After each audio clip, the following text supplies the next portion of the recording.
19-cu ilin noyabr-dekabr ayı 2020-ci ilin yanvar ayının 1-dən avqust ayının 1-nə qədər bunlar bu müəssisə mənim pulumu vermir. Özü də deyir ki, mən istədiyim pulu verə bilərəm.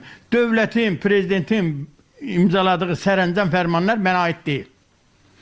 Minimum mənə 250 manatdır, onun 20%, 50 manat eləyir, mənə 40 manat yazır. Niyə?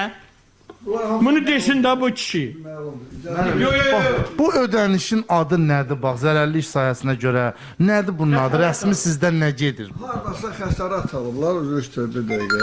O xəsarət də yeri sağalır ki, yəni yenidən niyə kəsilir bəs o? Yox, ömürlü, o gedib ki, ömürlü bizdə. O təyin olunubdur. Ömürlü təyin olub, sənədlərində bunlardır. İndi qutardınız sözünüzü. Hada verilməyib. Bunu mən xahiş edirəm. Mən dediyim sözə cavab verin.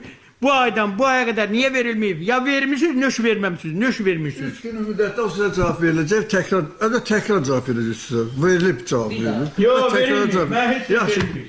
İndi yox, indi qutardıq da söyləyəcək. Məsələ qutardı. Bir daha. Cəllağa müəllim.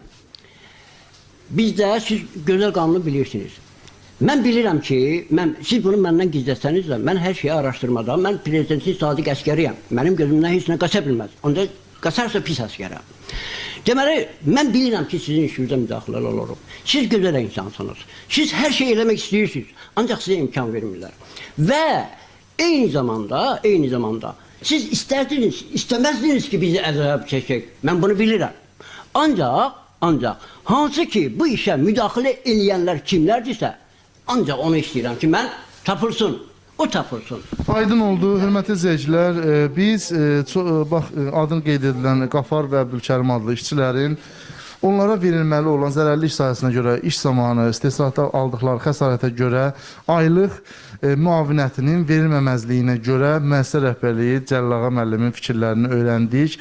Çəkib ictimailəşdirməsi bizdən, aidiyyəti üzrə hüquqi qiymət verən isə aidiyyəti üzrə dövlət qurumu olan Əmək və Sosial Müdafiəsi Nazirliyi və digər bu qurumdan, bu məsələdən irəli gələn məsələləri həyata keçirən aidiyyəti qurumlar. İnanırıq ki, bu məsələlər tezliklə qısa zaman kəsiyində öz həllini tapacaq.